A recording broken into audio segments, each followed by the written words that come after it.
Hello guys, my name is Armin. In today's episode learning Revit, so we want to take a look at a measurement tool, aka ruler, because that's the icon that you see in Revit. So we're gonna go through the features that are available in terms of the measurement, the shortest distance between the areas, point to point, laser range, and also I'm going to show you how to get the elevation from a different point and also how to get a slope from the surface and also from a pipe.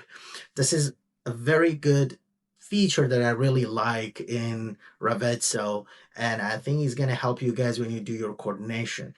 Let's jump into Revizto and make sure you subscribe and leave a like.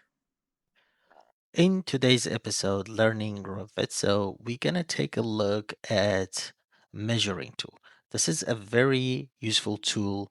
We can use it while we basically doing the coordination. It's going to give us a dimension for some areas, can help them. We have kind of have the same tool in Navis as well. So if you want to get to the measuring tool, so on the 3D or basically stuff, and also you can do the 3D only. So because if you go to the 2D, you don't have that option. The 3D is just the measuring from the 3D model, obviously.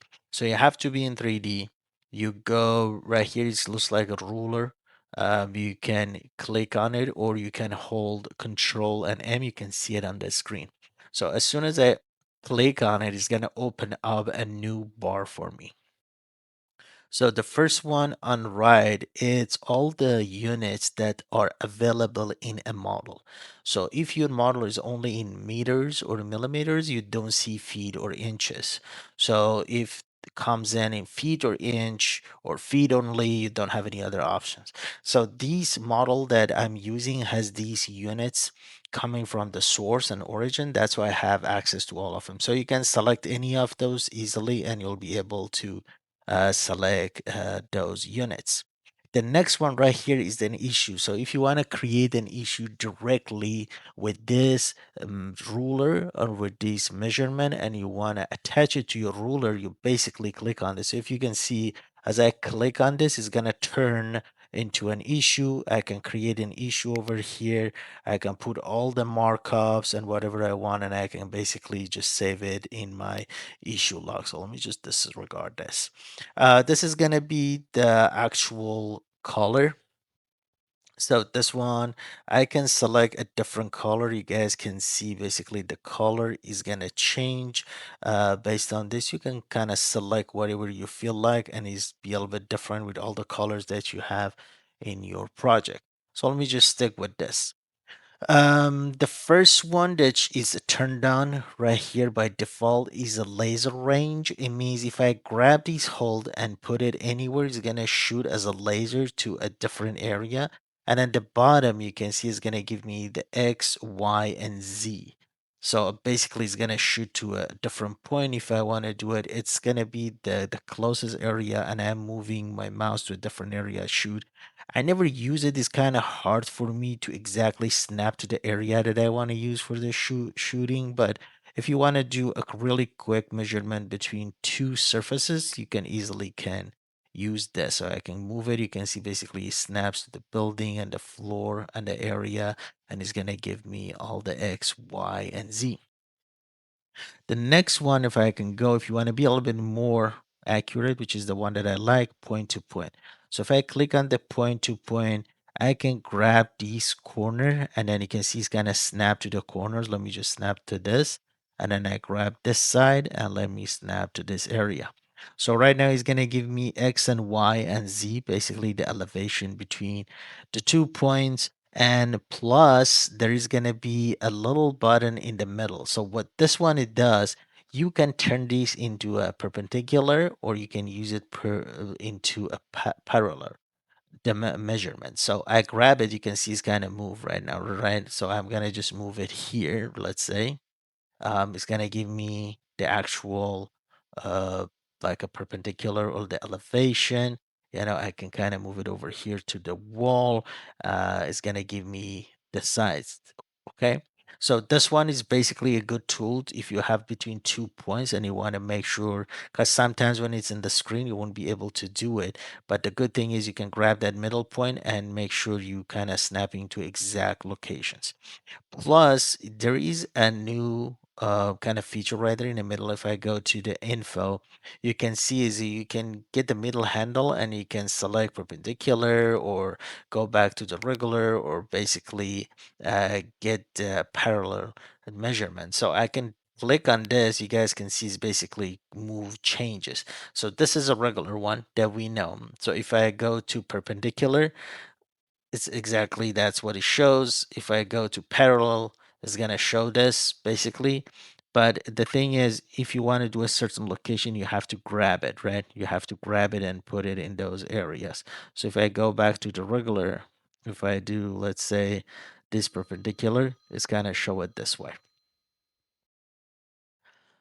So again, just to recap, if I kind of grab that handle and move it to a different area, it kind of snaps, and you can see basically this is gonna change from a different area. So right now it's basically locked on perpendicular. If I move it anywhere, it just gonna snap. So if I go back and change it to parallel to that point, it basically just stick to the parallel and then lock to the parallel mode, and then you just kind of move it to a different area to see how it's gonna at that point be parallel point to this one. So I think this is a kind of great tool. You can use it to lock it into the regular mode. So you can do any 2 point. You can lock it down perpendicular. You can lock it down parallel, and you can grab the handle in the middle and just kind of move it around to get the actual measurement. So let me go back to the parallel. So right now, when you have a measurement and you want to clear that measurement, so the new button is that's why you have that new button. So if I click on it, it's just gonna go back to the original one, or you can kind of because if I click, it just change the type, right? Unless you exit out. But if you wanna, let's say I have this, I don't want it, I wanna go back, you can start a new one. So we went through this one, which is gonna be the point to point that I like. You can lock it to regular, perpendicular, and parallel. The next one is gonna be the shortest distance. So for this, you need to select 2 point, right? I was kind of going through the project. So 1.1 note that I want to point out for you. So if I am right, let's say on this one, I cannot select anything, right? I have to select this. So I'll be able to select 2 point and it's going to give me the measurement.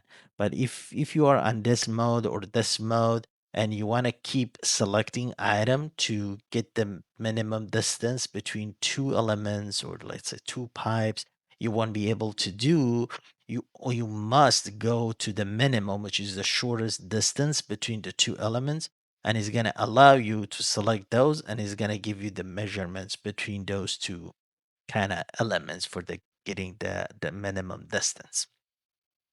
So the next one is going to be the elevation. So if I click on this, is anywhere that I put this, it basically give me the elevation, right? So elevation on top of the beam, what is the top of the door. I think it's a really good and useful tool, specifically when you're in a coordination and you want to get a certain elevation from a certain point, like this the top of the beam, or the inverts or anything. In You can just grab it and put it over the top of the element that you want to get the elevation, and you'll be able to see it. So I like this. This is really fast and kind of easy to use. The next one, which is another good tool, is going to give you the slope. So this is gonna be the dot. Anywhere that I put is gonna give. So these are not gonna give me anything, right? I don't have any slope on the wall or on the floor. So let me just get out of that room and let's say go here, which looks like we have some slope. So if I grab this and you can see, if I move, this dot is gonna show the direction of the slope and the ratio, right? So anywhere that I have, let me just, if I even go on top of this, so this one has a ratio of slope going that way on the asphalt. So this is going to be a really good regular slope that you can get They also have a pipe slope. So if you have a pipe and you can get the actual pipe, you can kind of select this pipe slope and then use the same dot, put it on top of it, and it's going to give you the slope for the pipe or regular slope mode. So it has two mode, pipe, regular. So you'll be able to kind of toggle between these two. Hope that you guys enjoyed today's video. If you like the content, make sure to subscribe and leave a like, and I'll see you guys in the next video. Thank you for watching.